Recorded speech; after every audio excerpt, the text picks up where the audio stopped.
Being a smartphone reviewer, I have to constantly switch between phones and take them through my review process.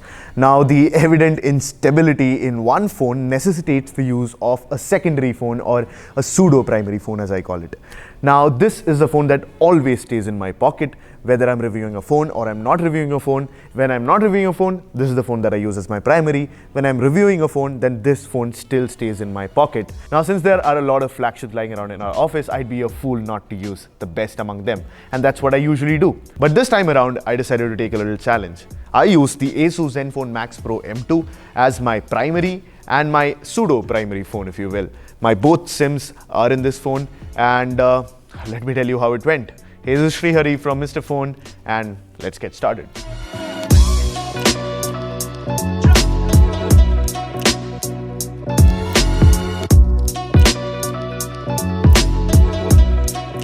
Now, when shifting from a flagship, the first compromise that I thought I'd have to make was the premium looks and the clear flaunt values that come with it. But I didn't feel that because this thing looks damn good. It's not glass for sure, but whatever makes glass look like glass or feel like glass, it's all here too.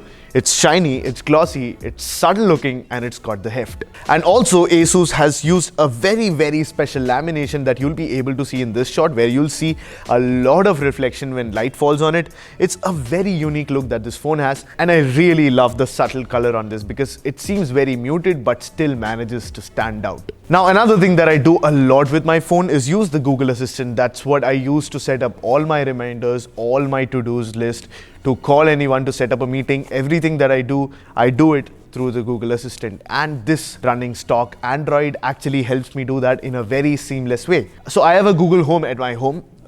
That's a weird sentence, but I have one. I set reminders on that, I get notifications on this. I set reminders on this, I get notifications on that. So my whole life is synced having a Google Assistant, and I'm really happy that this is stock Android and this doesn't have any bells or whistles that comes with an OEM ROM. So I am really happy about that too. So the Google Assistant clearly helps me arrange my life in a better way, and I'm really glad that I don't have to do anything to get that on here.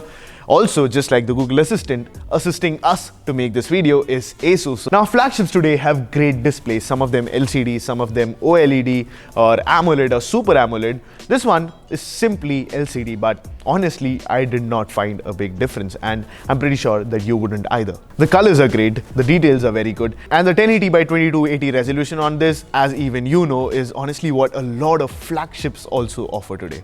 And I think you and me can pinpoint a lot of flagships that carry the same resolution but cost 3 or 4 times this phone. And just because of that, when shifting from a flagship to the Asus Zenfone Max Pro M2, the display was not a letdown at all. The Asus Zenfone Max Pro M2 also comes with Gorilla Glass 6 protection, and this is something that not even a lot of flagships possess. So that is a great feature that you get with the Gorilla Glass 6 on the Asus Zenfone Max Pro M2. Now, in my day-to-day work, I make a few calls, ton of WhatsApp, some YouTube, a lot of YouTube Creator Studio, some Instagram and Facebook for social media stuff.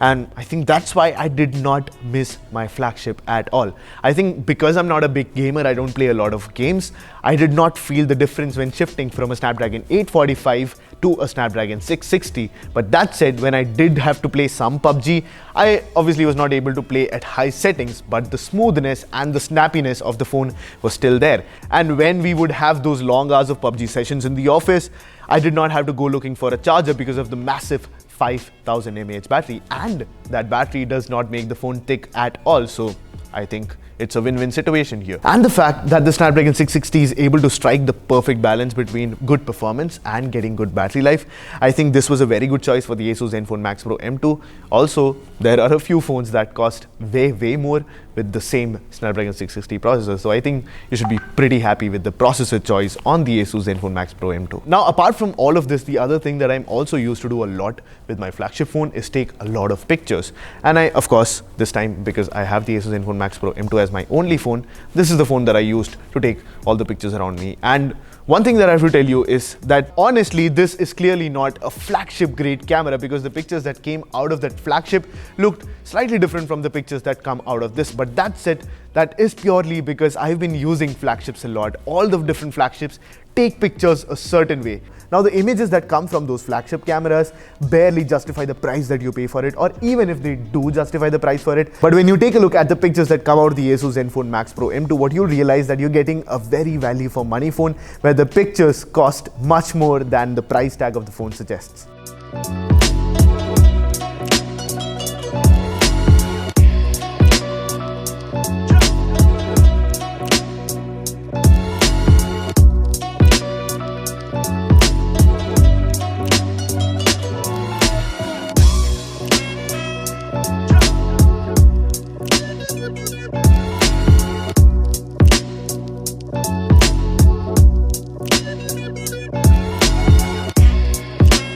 But all that said, there is one thing that is clearly, definitively, undoubtedly not flagship about the Asus Zenfone Max Pro M2, and I think Asus will have to agree with this on me.